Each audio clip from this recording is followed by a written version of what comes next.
రీసెంట్‌గా వైసీపీ యొక్క సీనియర్ నాయకులు, మాజీ మంత్రులు ఈ పశ్చాత్తాప క్రియలు చూస్తుంటే నిజంగా చాలా ఆశ్చర్యం వేస్తుంది. నాచి మాటలు, ఈరోజేమో అమాయక చక్రవర్తి మాటలు, నీ ఎక్స్‌ప్రెషన్స్ మాకు బహు ఆశ్చర్యాన్ని కలిగిస్తున్నాయి. పేర్ని నాని గారు, నీ వీళ్ళ మీద అలసత్వం ప్రదర్శించి, వీళ్ళ మీద జాలి, కరుణ చూపిస్తే ఎవరో ఒకడు కారులో వెళ్తున్నవాడిని రాడ్ పెట్టి కొట్టాడండి. ఇండియాలో ఉన్నామా? మన ఆంధ్రప్రదేశ్‌లోనే ఉన్నామా? లేకపోతే మాత్రం ఏమన్నా సోమాలియా లాంటి దేశాల్లో ఉన్నామా?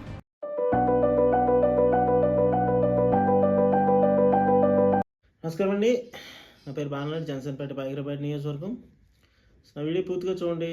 నచ్చితే లైక్ చేయండి, కామెంట్ చేయండి, షేర్ చేయండి, మరియు సబ్స్క్రైబ్ చేయడం మర్చిపోవద్దు. జనవాహినితో మీ బాలనాయుడు ఛానల్ని.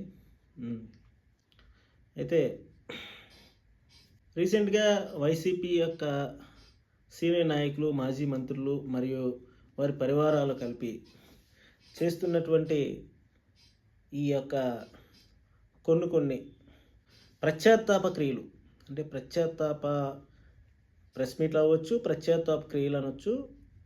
ఈ పశ్చాత్తాప క్రియలు చూస్తుంటే నిజంగా చాలా ఆశ్చర్యం వేస్తుంది. ఎందుకంటే నితీష్ కుమార్ కన్నా ముందు ఉన్నటువంటి బీహారు, చాలా వెనకబడినటువంటి రాష్ట్రాల్లో జరిగే విధంగా ఒక 5 సంవత్సరాలు అత్యంత దారుణమైన పరిపాలన చేసినటువంటి జగన్మోహన్ రెడ్డి ఆ యొక్క పరిపాలనలో భాగస్వాములైనటువంటి మంత్రులు పేర్ని నాని కావచ్చు, అంబటి రాంబాబు కావచ్చు, గుడివాడ అమర్నాథ్ కావచ్చు, జోగి రమేష్ కావచ్చు, ఇంకొకరు కాదు, కొడాలి నాని, వల్లభనేని వంశీ, వీళ్ళందరూ కూడా ఇందులో చాలా వరకు ఆ మాజీ మంత్రులు చాలా ఆశ్చర్యకరమైనటువంటి ప్రెస్ మీట్లు పెట్టి దాంట్లో మళ్ళీ రియలైజేషన్ తప్పుని మళ్ళీ అధికార పక్షం మీద నెడుతూనే, కూటమి ప్రభుత్వమే నెడుతూనే, వీళ్ళేదో శుద్ధపూసలు అన్నట్టు ఆనాడు వైసీపీ ప్రభుత్వంలో చేసినటువంటి వీళ్ళ ఘనకార్యాలన్నింటినీ కూడా, ఆ ఘనకార్యాలను కూడా వెలికి తీస్తూ ఉంటే ఇది చాలా అమానుషమైనటువంటి ప్రక్రియలుగా వీళ్ళు అభివర్ణిస్తూ చెప్పడం అనేది చెబుతూనే పవన్ కళ్యాణ్ గారు, చంద్రబాబు నాయుడు గారు, అంటే పేర్ని నాని ప్రెస్ మీట్ పెట్టంటాడు.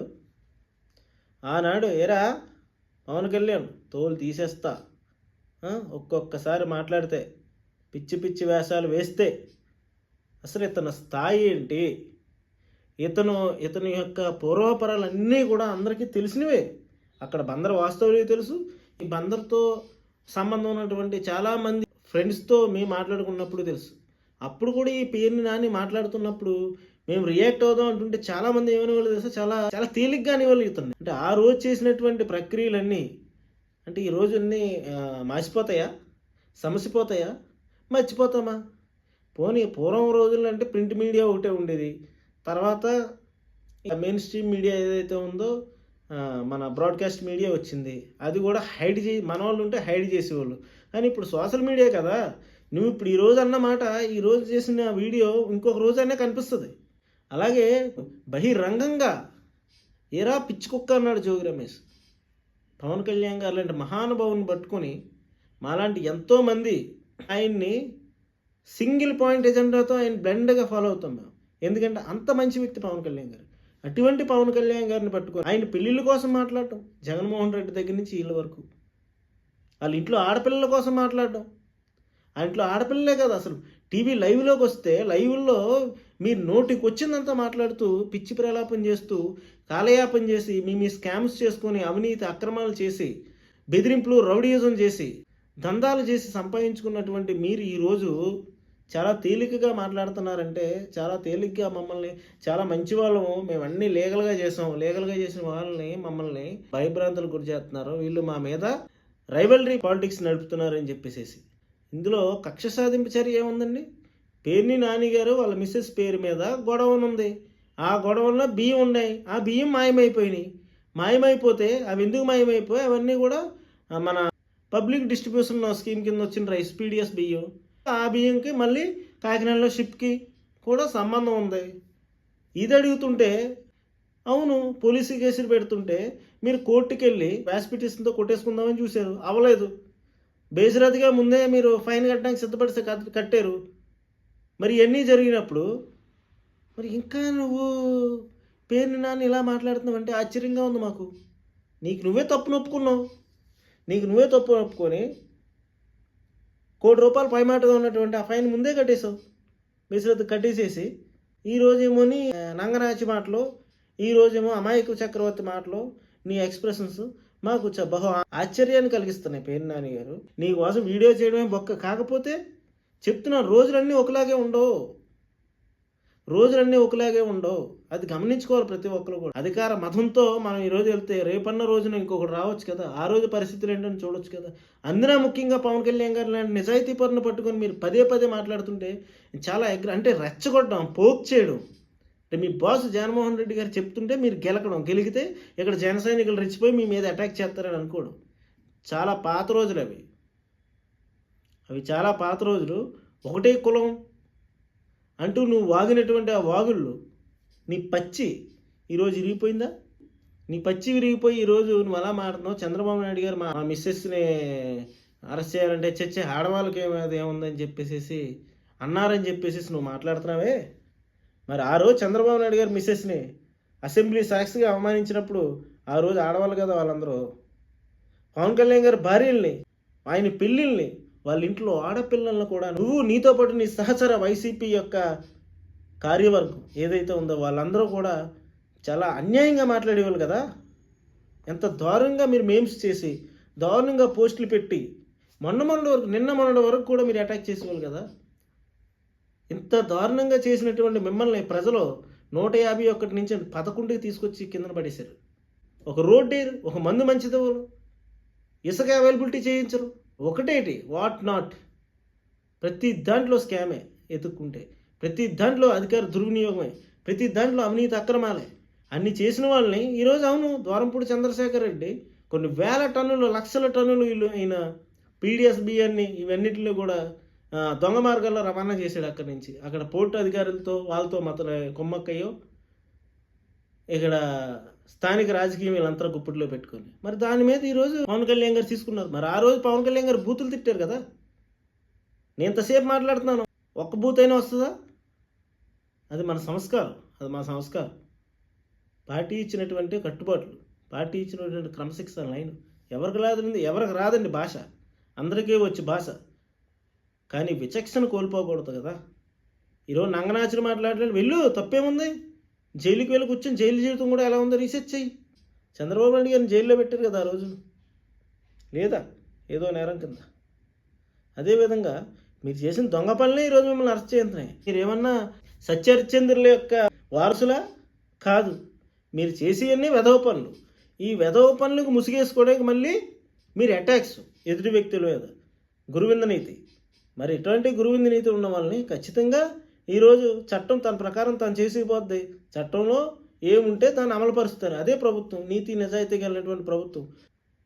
పవన్ కళ్యాణ్ గారు ఎంతోమంది మీ వైసీపీ నుంచి వచ్చి చేరతామన్నా సరే ఆయన స్కానింగ్ పెట్టుకుంటున్నాడు, ఆయన రిపోర్టులు తెచ్చుకొని, ఎందుకంటే అన్ని పార్టీలో మంచి వాళ్ళు ఉంటారు, చెడ్డోళ్ళు ఉంటారు.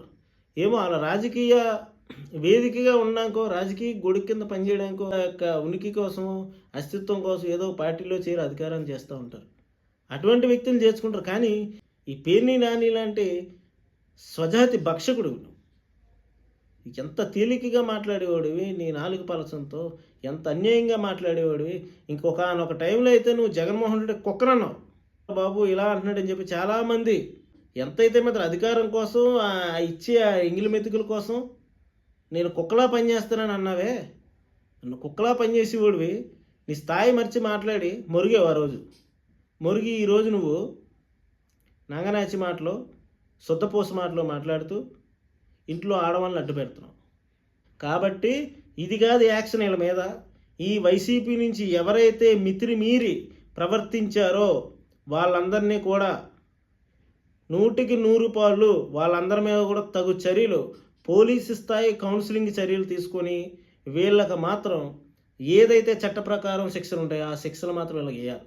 అంటే మనం అధికారంలో ఉన్నప్పుడు మనం ఏదైనా మాట్లాడవచ్చు, ఏ భాష అయినా ప్రయోగించవచ్చు, మనం ఏ విధంగా అయినా ప్రవర్తించినా కూడా వీళ్ళు ఇష్టం గవర్నమెంట్ వచ్చినప్పుడు ఏమీ చేయలేరు అనే ఒక నానుడి లేకుండా మనం ప్రతి ఒక్కరం కూడా ఎవరు గవర్నమెంట్లో వచ్చినా మన అందరం కూడా ప్రజలకి, ప్రజాస్వామ్యానికి జవాబుదారీతనం, రాజ్యాంగానికి జవాబుదారీతనం, కాబట్టి మనం జాగ్రత్తగా ఉండాలి. ఉన్నంతలో అధికారాన్ని చెలాయించవచ్చు, కానీ అధికారాన్ని దుర్వినియోగం చేసి అధికార మదంతో విపరీతమైనటువంటి ఈ యొక్క ప్రవర్తన, విపరీతమైనటువంటి ఈ వ్యాఖ్యలతో రెచ్చిపోయినటువంటి ఇటువంటి ప్రవర్తన కలిగినటువంటి నాయకులకి సరైనటువంటి బుద్ధి చెప్పకపోతే ఇంకొక జనరేషన్లో మళ్ళీ వీళ్ళని చూసి ఇంకొకడు వస్తాడు. ఈ విధంగా సమాజం మొత్తం భ్రష్టు పట్టిపోద్ది. ఏం భాష మాట్లాడేవాళ్ళండి పేరు నాని గారు. కనీసం అరే ప్రెస్ వాళ్ళు కదా, వాళ్ళందరూ ఎడ్యుకేటెడ్ ఉంటారు, అందులోనే కనీసం నన్ను చాలామంది చూస్తారనే ఒక వ్యవహారిక శైలి కూడా లేకుండా మీరు నోటుకు వచ్చినట్లు మాట్లాడేవారు. ఆ రోజు అధికారంలో లేనప్పుడు ప్రతిపక్షాలు ఉన్నప్పుడే మీ మీద జన సైనికులు ఇళ్ళ మీద పడేవాళ్ళు. కానీ ఆయన అలా చేయలేదు. ఏ రోజు కూడా అందరినీ సంయమనం పాటించమన్నాడు.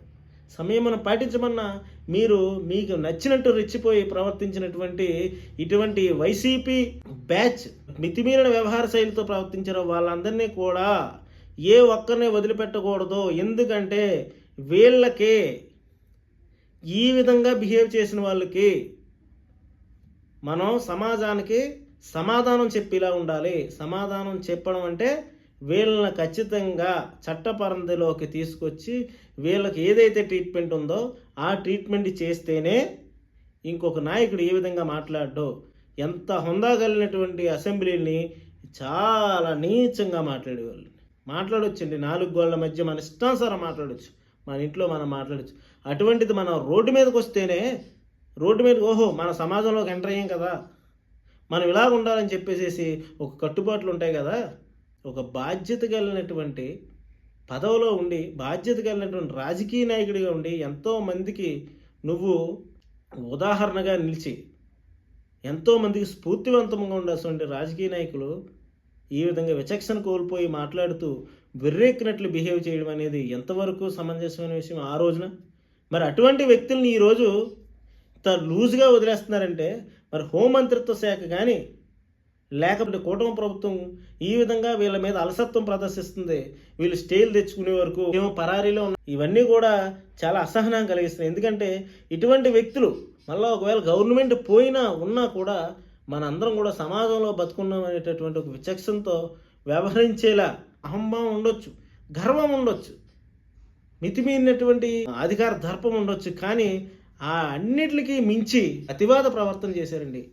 దీనికి సంబంధించి మరి ఎవరిని చూసుకొని జగన్మోహన్ రెడ్డి చూసుకున్నా, ఇంకొకరిని చూసుకున్నా, లేదంటే వీళ్ళు తాడేపల్లి ప్యాలెస్ ఆనాటి తాడేపల్లి ప్యాలెస్ ఇచ్చేటటువంటి స్క్రిప్ట్ని చదివారో తెలియదు. కానీ మరి ఆ వ్యవహార శైలి ఉన్న వాళ్ళు ప్రతి ఒక్కరికి కూడా తదుపరి కార్యాచరణలో ఖచ్చితంగా కూటమి ప్రభుత్వం తగు స్థాయిలో బుద్ధి చెప్పకపోతే అసెంబ్లీ అన్న రాజకీయం అన్న ఒక ధర్మక్షేత్రం అనే ఒక సన్నగిలిపోతుంది. రోజు రోజు రాజకీయాలంటే ఒక చెత్త అనే ఫీలింగ్ కలుగుతుంది. వీళ్ళు వచ్చిన తర్వాత అది మరింత పిచ్చిరిల్లిపోయింది ఆ రోజు 2019-24 మధ్య. కాబట్టి క్షమాగుణం ఉండాలి, కానీ వీళ్ళకి తగిన రీతిలో బుద్ధి చెప్పిన తర్వాతే ఆ క్షమాగుణం ప్రకటించాలి తప్పించి వీళ్ళ మీద అలసత్వం ప్రదర్శించి వీళ్ళ మీద జాలి కరుణ చూపిస్తే ఎవరో ఒకడు కారులో వెళ్తున్నామని రాడ్డు పెట్టి కొట్టాడండి. ఇండియాలో ఉన్నామా, మన ఆంధ్రప్రదేశ్లోనే ఉన్నామా, లేకపోతే మాత్రం ఏమైనా సోమాలియా లాంటి దేశాల్లో ఉన్నామా? కాదు కదా. సో దీన్ని ఎక్కడ చూసినా కూడా అధికారుల దగ్గర నుంచి రాజకీయ నాయకుల దగ్గర నుంచి వీళ్ళ కార్యకర్తల దగ్గర నుంచి ఎవరైనా సరే విపరీత ప్రవర్తన ఆ రోజు ప్రదర్శింపజేశారు. కాబట్టి వాళ్ళలో ఎంతమందికి వీలైతే అంతమందికి తగిన రీతిలో గుణపాఠం చెప్పి అప్పుడు వాళ్ళని వదిలిపెట్టాలి తప్పించి మీరు ఏ విధంగా అయినా అలసత్వం ప్రవేశిస్తే ఇది మళ్ళీ రిపీట్ అవుతుంది. వీళ్ళలో కూడా ఒక విధమైనటువంటి పరివర్తన రావాలి. ఇప్పుడు ఖైదీలు ఎందుకు ఉంచుతారు లోపల? ఒక పరివర్తన అలాగే ఈ రాజకీయ నాయకుల్లో కూడా పరివర్తన ఓహో మనం ఈ పరిధిలో ఉండాలి, మనం 10 మందికి స్ఫూర్తివంతంగా ఉండాలనే ఒక జిజ్ఞాస వాళ్ళకి కలిగించేలాగా కూటమి ప్రభుత్వం ప్రదర్శించాలని గౌరవ ముఖ్యమంత్రి చంద్రబాబు నాయుడు గారిని, గౌరవ హోంమంత్రి గారు వంగలపూడి అంతి గారిని కోరుకుంటున్నాం. సో అది జరుగుతుందని చెప్పి నూతన సంవత్సరంలో ఆశిస్తున్నాం. జై జనసేన. లైక్ చేయండి, కామెంట్ చేయండి, షేర్ చేయండి, మరియు సబ్స్క్రైబ్ చేయడం మర్చిపోవద్దు. జనవంతం మీ బాలనాయుడు ఛానల్ని. ధన్యవాదాలు.